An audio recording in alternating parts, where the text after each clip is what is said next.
Hello and Namaskar. मैं हूं Aditya Jain and I welcome you to this video series. I have been associated with UPSC for 5 years. I have also mentored students for UPSC and state PSCs as well. So I'll make sure इस video series से आपके marks maximise हों. Here we'll cover Spectrum Publications Modern India by Rajay Vihar का latest edition. इस book को thoroughly read करने के साथ इंपॉर्टेंट सेक्शंस हाईलाइट किए जाएंगे और साथ ही यूपीएससी एंड स्टेट पीएससीज में आए हुए क्वेश्चंस भी बताए जाएंगे so that you never miss the important part. There will be 50 to 55 lectures of 30 to 35 minutes each. अगर आपने ये सीरीज़ 3 से 4 बार देख ली तो ये बुक डेफिनेटली आपके दिमाग में छप जाएगी एंड आपका रिवीजन भी आसान हो जाएगा. तो अगर आपको रिवीजन के साथ साथ वैल्यू एडिशन भी करना है तो ये सीरीज़ पूरी देखें. आपको बस अपने पास ये बुक रखना है और सुन के जो मैं बताऊँ वो हाईलाइट करना है. So without any further delay let's get started. Hello students, welcome to Ghatna Sutra. So we shall continue from where we left. आज हम स्टार्ट करने वाले हैं नया यूनिट, दैट इज यूनिट 9. क्या है ये? India under British rule, governance and other aspects. देखिए, टाइमलाइन तो हम सारी कंप्लीट कर चुके हैं, राइट. तो अब हमें बचा है सिर्फ और सिर्फ क्या, बहुत सारे एस्पेक्ट्स थे गवर्नेंस के, जैसे एजुकेशन था, रेलवेज था, सिविल सर्विसेज थी, जो ब्रिटिश के अंदर कैसे कैसे डेवलप हुई हैं वो हमें पढ़ना बहुत इंपॉर्टेंट है. इस चैप्टर की खास बात ये है कि ये पूरा कंबाइन करता है सारे प्रीवियस चैप्टर्स के इंपॉर्टेंट जो चेंजेस आए हैं ब्रिटिशर्स के अंदर. अब इसके अंदर जितने भी पॉइंट्स हैं मैं आपको बहुत अच्छे से ब्रीफ कर देता हूँ. इसके अंदर जितने भी सब टॉपिक्स हैं जैसे कॉन्स्टिट्यूशनल, एडमिनिस्ट्रेटिव और जुडिशियल, ये तीनों हम कहीं ना कहीं प्रीवियस चैप्टर्स में पढ़ चुके हैं, लेकिन ये उनको निकाल के एक जगह पे एक्युमुलेट करता है. तो हमारे एग्जाम पर्सपेक्टिव से बहुत ज़्यादा इंपॉर्टेंट है, राइट.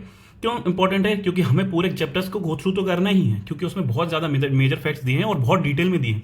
बट इकट्ठा constitutional, administrative, judicial, press, education, ये सारा इकट्ठा कंपाइल इन चैप्टर्स में, इस पूरे यूनिट में बेसिकली 26 से 32 तक. तो हमें ये अच्छे से पढ़ लेना है एक बार में. और इसके जो इससे एसोसिएटेड प्रीवियस ईयर क्वेश्चंस हैं वो हम पहले भी डिस्कस कर चुके हैं. इससे एसोसिएटेड जो भी प्रीवियस ईयर क्वेश्चन होंगे, जो माइक्रो लाइनिंग में होंगे, वो हम पहले भी डिस्कस कर चुके हैं प्रीवियस चैप्टर्स में. तो आपको वहां से आपको बहुत अच्छे से प्रीवियस ईयर का नॉलेज मिल जाएगा. और बहुत सारे जो थोड़े बहुत नए एस्पेक्ट्स हैं इसके अंदर ऐड हुए होंगे वो मैं इसमें प्रीवियस ईयर क्वेश्चंस में डाल दूंगा. मेजरली हम इसको कवर कर चुके हैं प्रीवियस ईयर क्वेश्चंस को, इस वाले पूरे जितने भी इसमें पॉइंट्स आएंगे उन सब में, राइट. तो ये प्रीलिम्स के हिसाब से काफ़ी इंपॉर्टेंट है, प्लस मेंस के हिसाब से भी इंपॉर्टेंट है. क्यों? कंटिन्यूसली मेंस में भी इससे रिलेटेड क्वेश्चंस पूछे गए कि जुडिशियल रिफॉर्म्स कैसे हुए हैं, कॉन्स्टिट्यूशनल एडमिनिस्ट्रेटिव रिफॉर्म्स कैसे हुए हैं धीरे धीरे करके, ठीक है, इंडिया में, right. So we shall continue के how developments have taken place in India under British rule. But then again you have to keep an open eye, तो आप अच्छे से इसको पढ़ सकेंगे, ठीक है. So we shall start chapter 26, constitutional, administrative and judicial developments, right. The establishment of East India Company in 1600 and its transformation into a ruling body from a trading one in 1765 had a little immediate impact on Indian polity and governance. But the period between 1773 and 1858 under the company rule and then under the British Crown till 1947 witnessed a plethora of constitutional and administrative changes. The nature and objective of these changes were to serve the British imperial ideology, but unintentionally unintentionally they had introduced elements of modern state into India's political and administrative system. ठीक है, यहाँ पे आप समझ गए कि starting से ही शुरू करा है. देखिए जो मैंने आपको बोला था कि पूरा एक साथ में कंपाइल करके दिया हुआ है. So let's continue.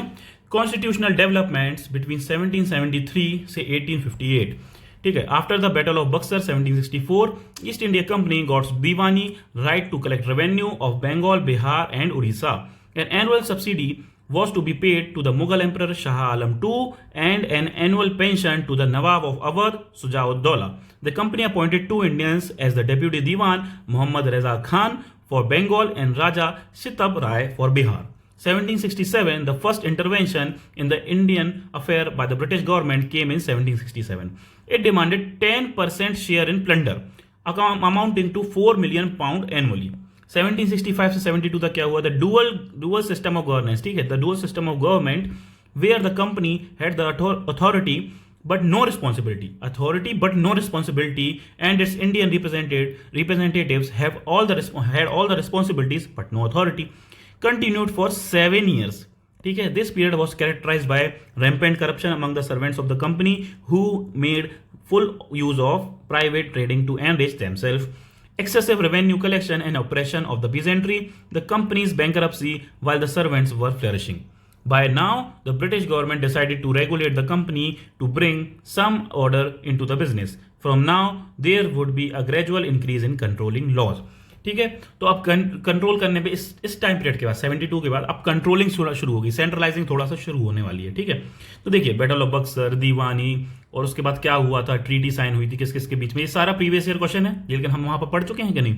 Previous year हम इसको प्रीवियस चैप्टर्स में हम ये वाला पार्ट पढ़ चुके हैं, इससे रिलेटेड पीवाईक्यूज भी देख चुके हैं। आप वहां जाके इससे रिलेटेड पीवाईक्यूज अच्छे से पढ़ लीजिएगा। ठीक है, प्रीवियस चैप्टर्स को रिवाइज करने का इससे अच्छा मौका नहीं मिलेगा, ये कवर करिए और उसके जाइए प्रीवियस ईयर से स्टार्टिंग करिए पूरे सीरीज की, फिर से जब रिवाइज करेंगे आप तो आपको ये पूरा फिर से रिवाइज हो जाएगा। राइट, ओके, लेट्स कंटिन्यू, क्योंकि इसको डबल पढ़ने का कोई सेंस नहीं है, फिर से बाद में आप फिर से पढ़ेंगे, बार बार मैं बताऊंगा, टाइम वेस्ट होगा, इससे जल्दी है, इससे अच्छा है कि मैं आपको इस सीरीज जल्दी से कंप्लीट करा दूं, इसके बाद आप रिवीजन करेंगे तो आपको वैसे भी वो चीज़ मिल जाने वाली है। ठीक है, कहाँ कहाँ कौन कौन सा प्रीवियस ईयर क्वेश्चन आया हुआ है ना, कुछ मैं बताता भी चलूंगा। ठीक है, द रेगुलेटिंग एक्ट ऑफ 1773 बहुत इंपॉर्टेंट है, कंटिन्यूसली क्वेश्चन पूछे गए, ये मैं आपको पहले भी बता चुका हूँ। ठीक है, MPPSC, state PSC, in fact UPPCS, UPSC सब में पूछा जा चुका है, ये सब देख रहे हैं कितनी बार पूछा गया है, ये सारे अमेंड इससे पूरा रिलेटेड है। ठीक है ना, तो आप इसको अच्छे से पढ़ेंगे, इसको आप डबल स्टार भी हाईलाइट कर सकते हैं क्योंकि यूपीएससी में पूछा गया, तो ठीक है 3 स्टार भी हाईलाइट कर सकते हैं इसको। ठीक है, the 1773 regulating act brought the British government involvement in Indian affairs in the effort to control and regulate the functioning of the East India Company. ठीक है, यहां से कंट्रोल एंड रेगुलेशन शुरू होगा। ठीक है, कंट्रोल एंड रेगुलेट करने के, तो इसलिए नाम रेगुलेटिंग एक्ट था। It recognised that the company's role in Indian extended beyond mere trade to administrative and political field and introduced the element of centralized administration. Introduced the element of centralized administration, यहां से शुरू हुआ है और centralisation complete कब हो जाएगा? 53 वाले एक्ट में। ठीक है ना, अच्छे से। The director of the company were required to submit all correspondence regarding revenue affairs and civil and military administration to the government. Thus, for the first time, the British cabinet was given the right to excessive.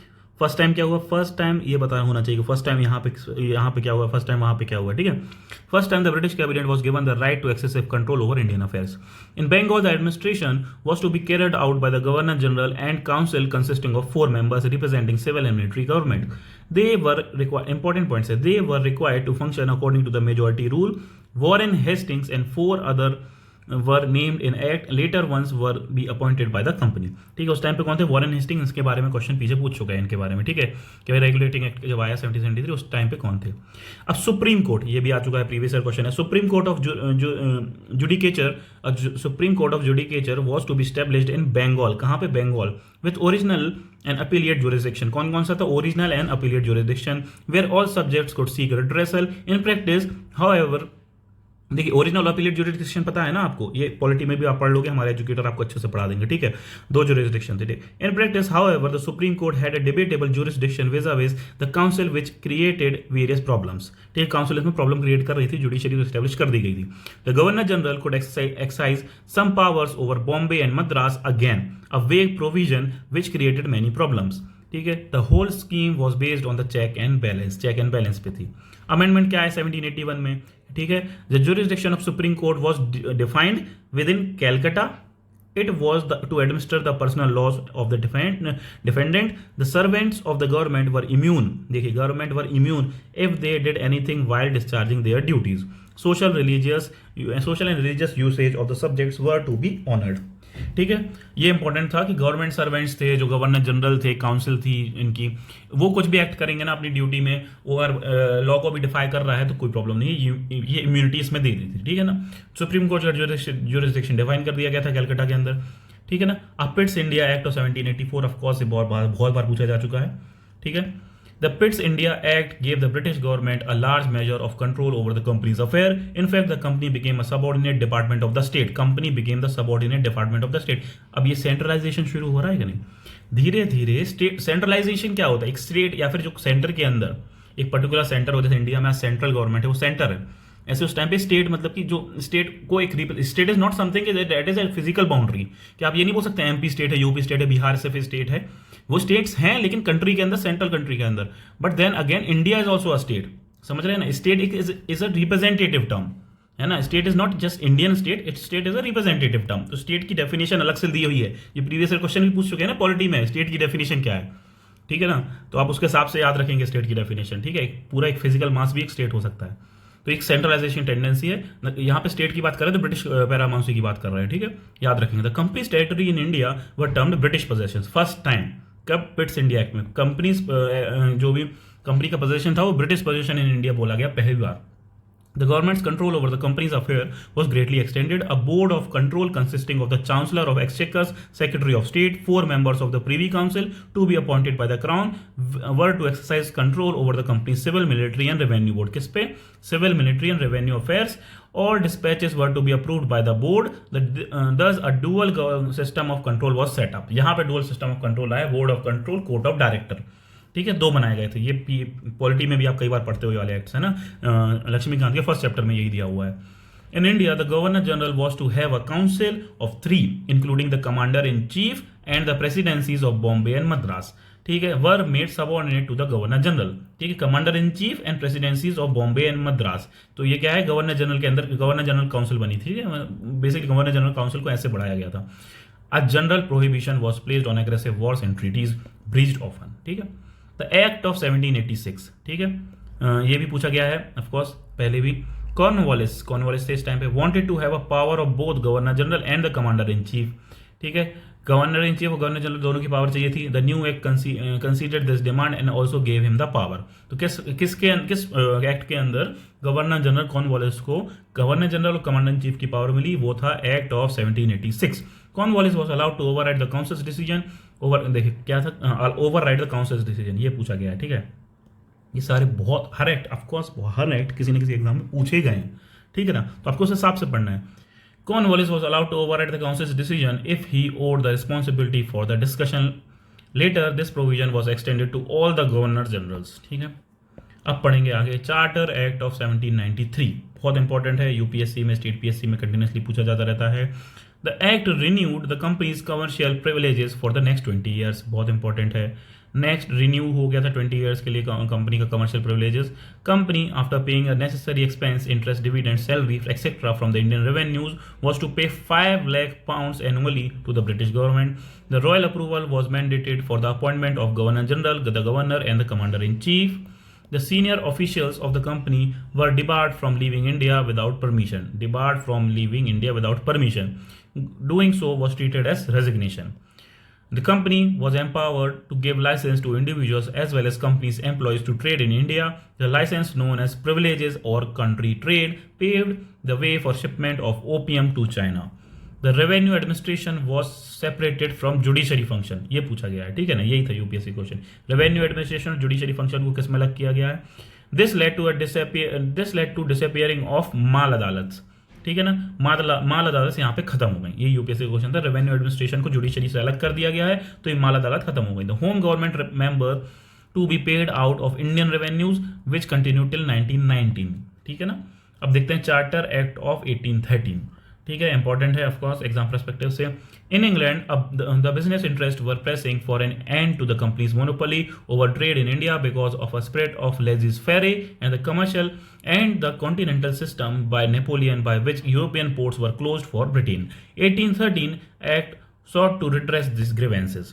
The company's monopoly over trade ended. अब देखिए बहुत important part है, ये पूछा जा चुका है of course multiple time. तो company monopoly in trade in India ended, लेकिन but the companies retained the trade with China and the trade in tea. China और टी के अलावा आपकी मोनोपोली सब जगह खत्म कंपनी की, ठीक है ना। ये ऑफकोर्स बहुत सारी जगह पूछा जाता है, देख लीजिए आप, बहुत सारे कंटिन्यूस स्टेट पीएससी वगैरह में, यूपीएससी में आपको पूछे जाते रहते हैं ये क्वेश्चन, ठीक है। तो इसलिए पूरा टॉपिक इंपॉर्टेंट बन जाता है, ना कि सिर्फ वही क्वेश्चन जो पूछा गया है, इसलिए आपको ऐसे पढ़ाते हैं, ठीक है ना। नहीं तो आप क्या करोगे, सिर्फ प्रीवियस ईयर क्वेश्चन देख के चले जाओगे। अब जरूरी नहीं है कि रिपीट हो हर क्वेश्चन, ठीक है ना, तो नए क्वेश्चन भी पूछ जाएंगे, इसलिए पूरा आपको कंप्लीट ऐसे पढ़ना पड़ता है कि उस सेक्शन के बता देते हैं ये सेक्शन इंपॉर्टेंट है, पूरा सेक्शन अच्छे से पढ़ के जाओ जो हाईलाइट कर रहे हैं, ठीक है। The company shareholders were given 10% dividend on the revenue of India, ठीक है, शेयर होल्डर्स को रेवेन्यू मिलने लगा था। Company was to retain the possession of territory and the revenue for 20 years more. अब 20 साल बढ़ाते, 73 में बढ़ाया, फिर 93 में बढ़ाया, 1813 हो गया, 1813 में 20 साल बढ़ा देंगे और फिर 1833 में फिर एक बार 20 साल बढ़ा देंगे, ठीक है। Without prejudice the sovereignty of the crown, है ना। Thus, the constitutional position of British territory in India was defined explicitly for the first time, ठीक है। देखिए, a constitutional position of British territory in India was defined explicitly, पहली बार इनको बता दिया गया था कि आपकी पोजीशन क्या है basically. Power of the board of control further enlarged. A sum of 1 lakh rupees was to set aside for the revival, promotion and encouragement of literature, learning, science among the native of Indians every year. This was an important statement from the point of state's responsibility for education. Education के लिए 1 लाख रुपए side में रखेंगे, हर साल government रखेगी side में, ठीक है, जो कि 1813 में इम्प्लीमेंट नहीं हुआ, लेकिन बाद में चल के 33 में किया इन लोग ने, ठीक है. इंपॉर्टेंट, ये भी प्रीवियस ईयर क्वेश्चन है. The regulation made by the council of Madras, Bombay and Calcutta were now required to be laid before the British parliament. The constitutional position of the British territory in India was thus explicitly defined for the first time, ठीक है. तो ये of course पढ़ लिया आपने. Now, separate account were to be kept regarding the commercial transaction and territory revenue. The power of superintendence and direction of the board of control was not only defined but also enlarged considerably. Christian missionaries were, देखिए ये important, Christian missionaries were also permitted to come to India and preach their religion. Christian missionaries को permission कब दी? 1813 के act में. Important है, आप उसके हिसाब से उसको पढ़ेंगे. Charter act of 1833 major important, बहुत इंपॉर्टेंट है क्योंकि यूपीएससी में कंटिन्यूस पूछा गया है इसके बारे में. ये हम ऊपर पढ़ चुके हैं सारा, ठीक है ना, बहुत सारी चीज़ें हम ऊपर पढ़ चुके हैं, पीवाईक्यू भी पढ़ चुके हैं, वो बस मैं आपको एडिशनल बता रहा हूँ which is not required, but ठीक है. Then again the lease of 20 years of the company was further extended. मैंने बोला 33 में फिर एक्सटेंड कर दी गई, मतलब 73 में करी, फिर 93 में करी, फिर 13 में करी, फिर 33 में करी, 20-20 साल की. Territory of India were to be governed by the name of crown. इस बार है ना, territory of India were to be govern by name of crown. The company's monopoly over trade with China and tea also ended. अब सारी monopoly खत्म है ना. 13 में क्या हुआ था, पूरी मोनोपोली खत्म, सिर्फ चाइना और टी के साथ नई मोनोपोली खत्म करी थी, इसमें भी खत्म कर दिया. All restrictions on European immigration, देखिए all restrictions on European immigration and the acquisition of property in India were lifted, ठीक है. सारे रिस्ट्रिक्शंस, यूरोपियन इमिग्रेशन और एक्विजिशन ऑफ प्रॉपर्टी खत्म कर दी, रिस्ट्रिक्शन हटा दी कि आप खरीदो जाओ प्रॉपर्टी, जो करना है करो. Thus the way was paved for wholesale European colonization of India. In India, financial, legislative and administrative centralization of the government was envisaged. The Governor General was given the power to superintend, control and direct all civil and military affairs of the companies, ठीक है. सारे civil और military affairs को कौन governor general करेगा? Of course ये multiple time पूछा जा चुका है, यूपीएससी में भी पूछा जा चुका है, बताएंगे कैसे. Bengal, Madras, Bombay and all other territories were placed under complete control of the governor general. All the revenue were to be raised under the authority of the Governor General, who would have complete control over the expenditure too. Complete control over the expenditure too. The government of Madras, Bombay were drastically deprived of their legislative power and left with the right of proposing to the Governor General the project of law which they thought to be expedient. ठीक है. अ law member, अब ये important, law member was added to the governor general's council. UPSC का question है, 33 में add किया था, ठीक है, law member. Okay, a law member was added to the governor general's council और professional advice on law making. Indian laws were to be codified and consolidated, यहाँ पे आया था 33 में, इंपॉर्टेंट है. No Indian citizen was to be denied employment under the company on the basis of religion, colour, birth, descent and etcetera, ठीक है. Although the reality was different, this declaration form the sheet anchor of the political agitation in India. The administration, मतलब फिर बाद में लेके आए थे 53 में. द एडमिनिस्ट्रेशन वो, मतलब 53 में कंसोलिडेट कर दिया था, अभी से बोला गया था. The administration was urged to take steps to ameliorate the condition of slaves to ultimately abolish slavery. Ultimately abolish slavery, तो फिर कब अबॉलिश कर दी गई स्लेवरी? 43 में, 1843 में. 1833 के एक्ट में लेके आए, लेकिन 43 में अबॉलिश कर पाए, ठीक है ना. हर चीज़ करने में इनको 10 साल तो लग ही जा रहे थे, ठीक है. Next very important, charter act of 1853, ठीक है. उसके बाद फिर 1857 की लड़ाई होती है और सब बदल जाता है. UPSC of course, state PSC of course. The company was to continue possession of territories unless the parliament provided otherwise. The strength of the court of director was reduced, court of director reduced. Board of control, court of director, ठीक है ना. Okay, the company patronage over the service was dissolved. Patronage over the services was dissolved. The service were now thrown open to competitive examination. तो open examination की बात कर दी गई थी, अब ओपन है, सब लोग पार्टिसिपेट करो, ठीक है. The law member became the full member of the governor general executive council. Law member को परमानेंट फुल मेंबर बना दिया गवर्नर जनरल की काउंसिल का. और लॉ मेंबर इंट्रोड्यूस कब किया था? 33 में, अभी ऊपर पढ़ा अपन ने. The separation of the executive and legislative function of the government of British India progressed with the inclusion of 6 additional members of legislative purpose. Local representation was introduced in the Indian legislature. The legislative wing came to be known as the Indian Legislative Council, पहली बार. However, a law to be promulgated needed the assent of the governor general, the governor general and the governor general could veto any bill. Veto power थी इनके पास, ठीक है। Indian legislative council बन गई थी अब, ठीक है ना, यहाँ पे लोकल रिप्रेजेंटेशन आ गया था बेसिकली इंडियन, है ना, लेजिस्लेचर में, तो उसको लेजिस्लेटिव विंग जो इंडियंस कंप्राइज करती थी वो इंडियन लेजिस्लेटिव काउंसिल बोलने लगे उसको। The act for the betterment of government of 1858, आप समझ रहे हैं कब आया होगा ये आया होगा भाई हमारे 1857 के मेजर रिवॉल्ट के बाद, ठीक है। थोड़े से चेंजेस करना जरूरी हो गए थे क्योंकि ब्रिटिश पैरामाउंसी, ब्रिटिश पार्लियामेंट समझ गई थी या फिर ब्रिटिश काउंसिल समझ गया था कि इतना ईजी नहीं है विदाउट चेंजेस। 1857 ऑफ कोर्स ये वाला पूरा पार्ट बहुत इंपॉर्टेंट है भाई, again again again again UPSC, state PSC सब में पूछा जा रहा है, ठीक है ना, ध्यान रखेंगे अपन, ठीक है।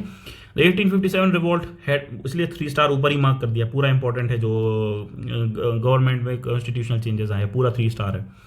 1857 revolt had exposed the company's limitation in administrating under a complex situation. Till then, there had not been much accountability. The 1858 Act sought to rectify the anomaly. India was to be governed by and in the name of the Crown through a Secretary of the State and the Council of 15. The initiative, अब देखिए secretary of state आएगा एक और council आएगी एक 15 की, ठीक है, क्योंकि 1857 के एक्ट के बाद ये चेंजेस लेके आए। The initiative and the final decision was to be with the secretary of the state and the council was to be just advisory in nature. Council को सिर्फ एडवाइजरी बोला गया कि भाई आप सिर्फ एडवाइस करो, एक्शन हम अलग लेंगे। दस द डुअल सिस्टम, देखिए dual system introduced by the Pitt's India Act of 1784, ठीक है, याद रखेंगे ईयर भी। Pitt's India Act came to an end, ठीक है, डुअल सिस्टम को खत्म किया यहाँ पे, ठीक है। स्टार्ट कब किया था, वहीं पे, ठीक है। Governor general became the viceroy, his Prestige if not authority increased. Governor general को अब वाइसरॉय बोलने लगेंगे, ठीक है।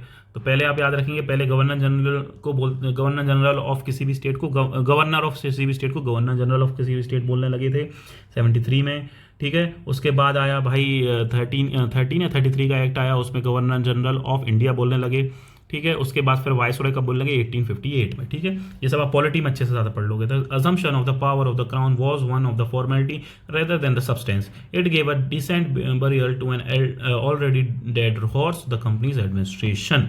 Development after 1858 till the independence, ठीक है। अब 58 से इंडिपेंडेंस तक की बात करेंगे। तो अब रेगुलेशन तो खत्म कर दिया, चार्टर्स तो खत्म कर दिया, अब आएगा इंडियन काउंसिल, क्योंकि काउंसिल बना दी गई थी, तो इंडियन काउंसिल एक्ट्स आएंगे, ठीक है। इंडियन काउंसिल एक्ट 1861, ये बार बार पूछे जा चुके हैं अलग अलग, ठीक है। 1861 act marked the advance, the 1861 Act marked an advance in that the principle of representatives of non-official and legislative body became accepted. तो non-officials legislative body में acceptable थे अब. Laws were to be made after due deliberation and as pieces of legislation they would be changed only by the same deliberative process.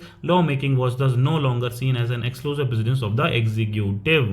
Law making, ठीक है, अब थोड़ा सा legislative वाले भी काम कर सकते हैं, ऑफकोर्स ओपिनियन दे सकते हैं. Portfolio system introduced bye Lord Canning, किसने, यही ऑफकोर्स आया था, प्रीवियस ईयर क्वेश्चन है यही वाला, पोर्टफोलियो सिस्टम कौन लेके आया था, लॉर्ड कैनिंग लेके आया था, ठीक है ना. Laid the foundation of the cabinet government in India, तो कौन ने कैबिनेट गवर्नमेंट इन इंडिया की फाउंडेशन रखी, लॉर्ड कैनिंग ने. Foundation of the cabinet government in India, each branch of the administration having its official head and spokesman in the government who was responsible for its administration.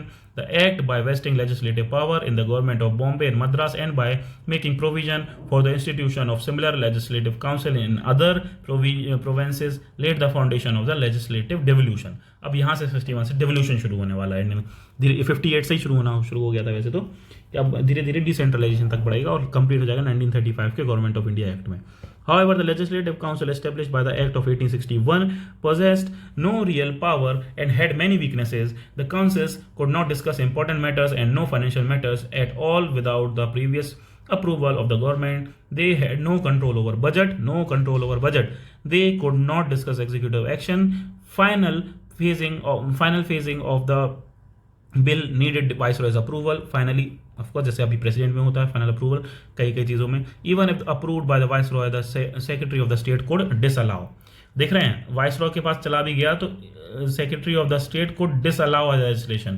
तो ऊपर हो गया ना viceroy से. Indians associated and non officials were the member of elite section only, ठीक है. सबको open नहीं था, एलिट सेक्शन को बस ओपन था वो वाला लेजिस्लेटिव काउंसिल में एंट्री, ठीक है ना. ओके, नॉन ऑफिशियल जो थे बेसिकली.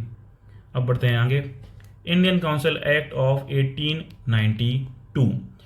ठीक है, ऑफकोर्स पूछा गया है, मेंस का क्वेश्चन है यूपीपीसीएस के। इन 1885 the Indian national Congress founded. अब देखिए इंडियन नेशनल कांग्रेस बन गई थी 1885 में।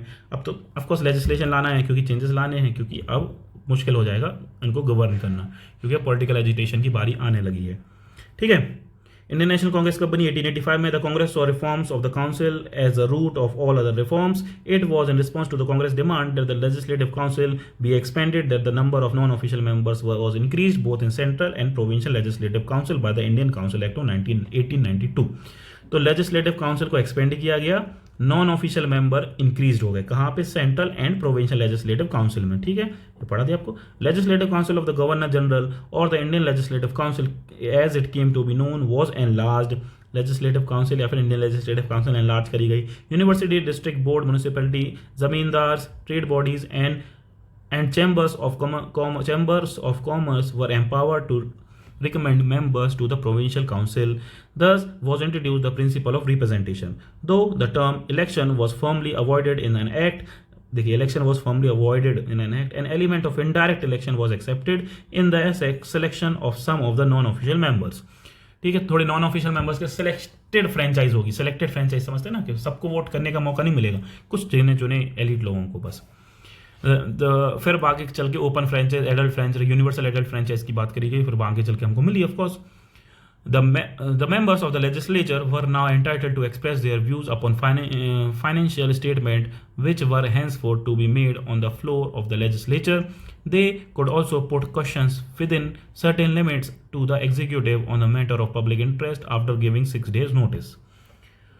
अब आए ऑल्सो पुट क्वेश्चंस भी था, क्वेश्चंस भी पूछ सकते थे। अब ठीक है, क्वेश्चंस रख सकते थे, लेकिन एक सर्टेन लिमिट था, मतलब री क्वेश्चन नहीं कर सकते थे। इंडियन काउंसिल एक्ट ऑफ 1909, ठीक है, ये बहुत इंपॉर्टेंट है। क्यों?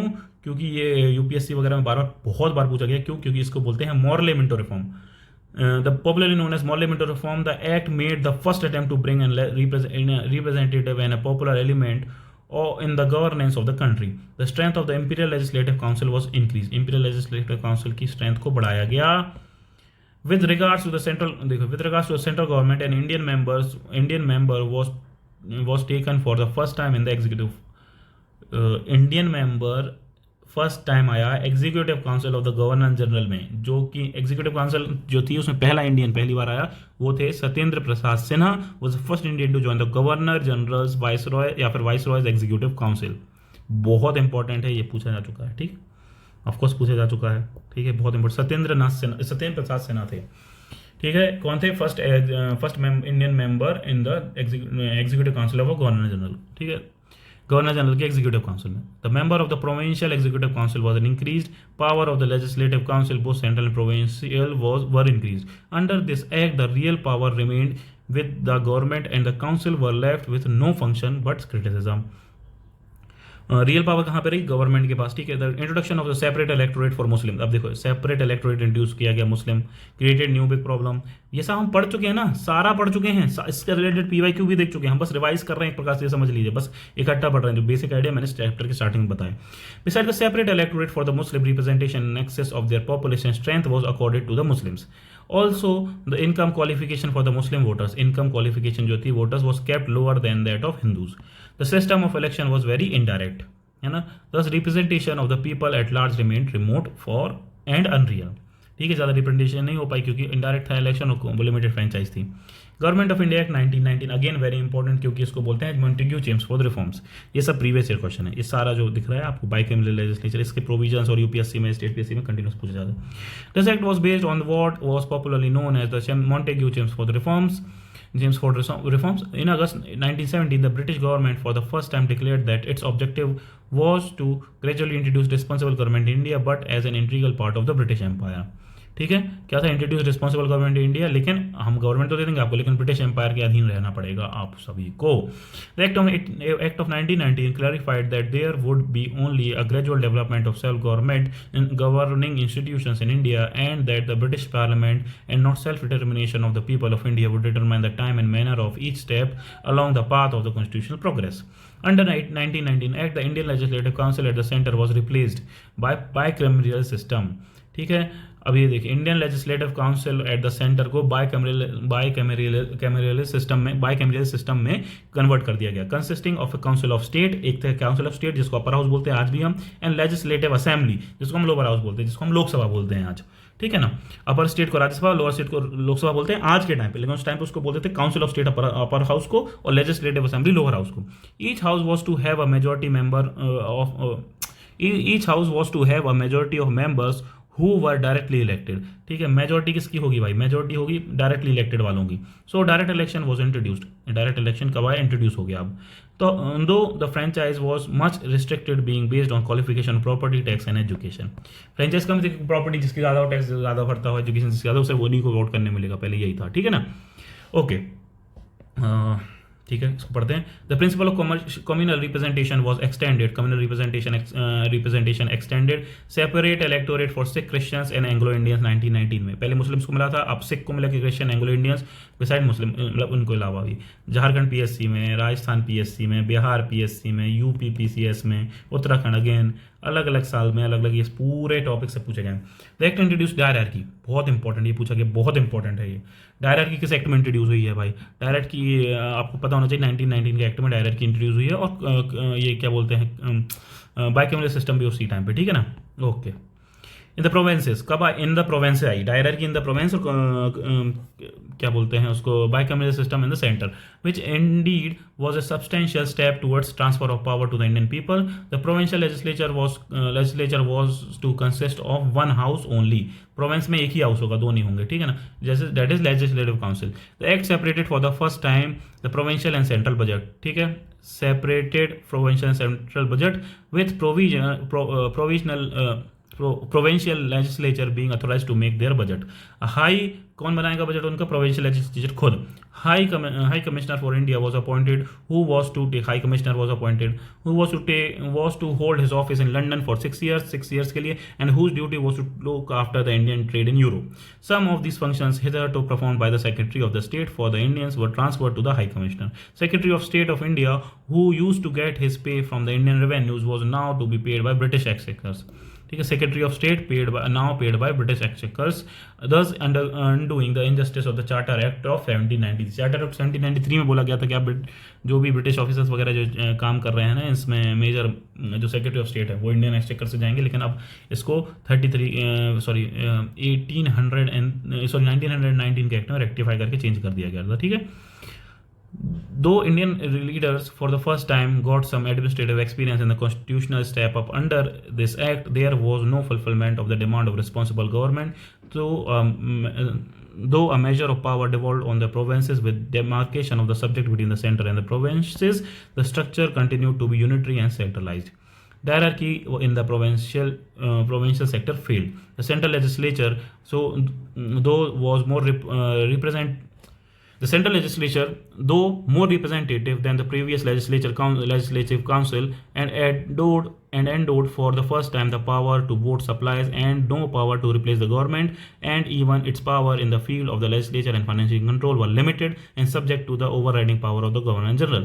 Besides his existing power to veto any bill passed by the legislature or to reserve the same for the signification of the British monarch pleasure, the Governor General was given the power to secure enactment of laws which were considered essential for the safety, tranquility and interest of the British India or any part of British India basically. The Indian legislature under the Act of 1919 was only non-sovereign law-making body, ठीक है। Indian legislature जो था non sovereign law making body and was powerless before the executive in all sphere of the governmental activity as Subhash Kashyap observes, ठीक है। यहाँ तक हमने cover कर लिया। अब इसके बाद हम पढ़ेंगे नेक्स्ट लेक्चर में। So till then stay connected, thank you.